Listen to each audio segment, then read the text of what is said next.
طبعا إدارة البلدية موجودة إنه نشترك نتداول اللي نكون شركاء بهاي المسيرة، لأنه هاي المسيرة كمان لكل أهل الناصرة، وإحنا هدفنا إنجاح هاي المسيرة، إنجاح هاي المسيرة، إشراك كل أهل الناصرة بهاي المسيرة. فدعيناكم حتى نسمع شو رأيكم، حتى نحط إيدينا بإيدين بعض وننجح هاي المسيرة، وهاي المسيرة تكون مسيرة مميزة السنة اللي كل العالم يشوفوا إنه الناصرة هي هاي الناصرة، هي هاي المدينة، المدينة الموحدة، مدينة التآخي، مش بالحكي، مدينة التآخي بفعل وبحقيقة، مدينة التآخي، مدينة المحبة، مدينة السلام.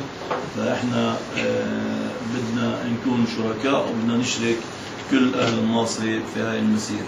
طبعا إحنا أخذنا على عاتقنا تسكير الشوارع، وأخذنا على عاتقنا أي طلب تطلبوه منا كمان إحنا مستعدين، أي مساعدة تطلبوه منا كمان، إذا بدكم أي إشي بالساحة بإنهاء المسيرة والكلمات اللي بدها تكون كمان إحنا حاضرين، اللي مادين إيدنا حتى ننجح هاي المسيرة وهاي المناسبة. واللي كل عيد من أعياد الناصرة كان عيد إسلام، واللي عيد مسيحية يكون عيد لكل أهل الناصرة، يكون مشترك، يكون ما فيش ناس اللي تحكي تقول هذا عيد لطائفة أو طائفة، لا، كل عيد هو لكل أهل الناصرة. لأجل هيك البلدية بدها تكون شريكة بكل المناسبات اللي بهاي المدينة، لأنه هاي المدينة غالية علينا وأهل الناصرة غاليين علينا. فبنطي كلمات لأي واحد نبلش بالمشايخ،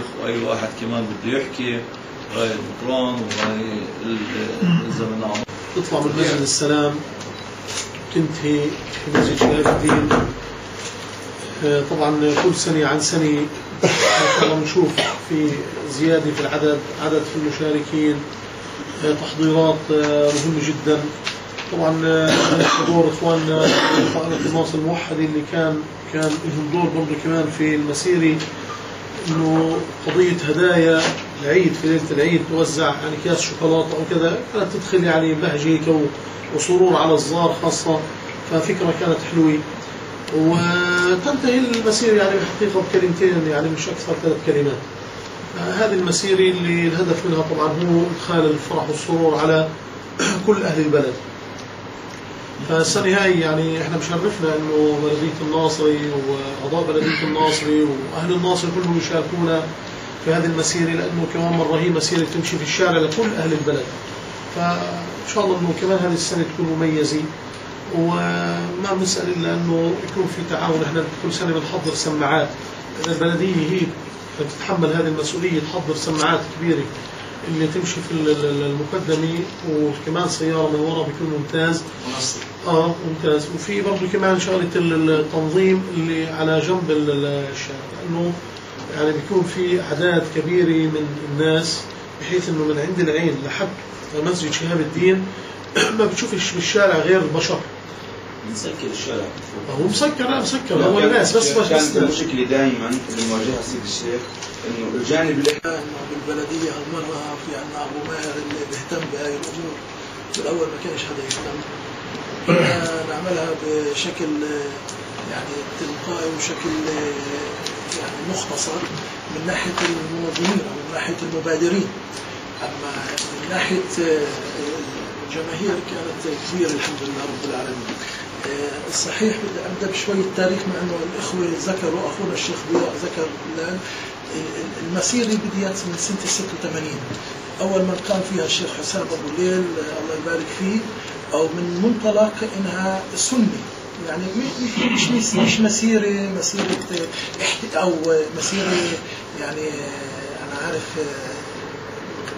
قضية مهرجان أو كذا، إنها هي سنة الرسول عليه الصلاة والسلام، وهي التكبير في الشوارع وإظهار الفرحة للأطفال ولعامة الناس في البلد. ومن هناك الحمد لله يعني من هذيك السنة يعني كنت رافقت أخونا الشيخ حسام وتطورت الأمور. كان سجلت قضية شهاب الدين، ومن شهاب الدين هناك صارت القضية إنه تنطلق من مسجد السلام إلى مسجد شهاب الدين، وكانت في لها الرسالة هاي السنة إن شاء الله بتكون أفضل وأحسن لوحدة أهل الناصري. جميع أهل الناصري بيشاركوا فيها، وبننطلق من نفس المنطقة، لأنه إحنا مش معنيين الحمد لله رب العالمين إنه نغير المسار، لأنه هاي المسار هو مسار صار له أكثر من 30 سنة بهاي الطريقة. على كل حال القضية يعني ذكروا الإخوة كانت قضية فوضى، الفوضى في الصواريخ كانوا يلاقوا انه في نقص في قضية تنظيم الصواريخ. يعني لما كنا نيجي نستأجر محل لصواريخ رسمية وكذا، كانت تخف هي قضية الصواريخ العشوائية. كانوا خلاص يعرفوا انه في ضرب صواريخ، وهي ضرب الصواريخ في شركة خاصة بتيجي مع تأمين مع ترخيص، وكانوا يضربوا صواريخ الكل يجي يتفرج بشكل هادي. ولما انقطعت هاي القضية قضية الصواريخ لعدة أسباب، من الأسباب الاقتصادية، ومن الأسباب الثانية إنه شفنا إنه لا، في ناس فقراء أولى بهاي المصاريف من مصاريف إنه نطلع على الصواريخ، فكنا اختصرنا هذا المبلغ ونظمناه عبنا إنه نوزع على الفقراء. فهاي القضية عملت يعني ردة فعل ثانية، إنه فيش صواريخ، إحنا بدنا نضرب صواريخ، فصار كل واحد يجيب له بلوك ويحطه بالشارع، وهي عملوا فوضى.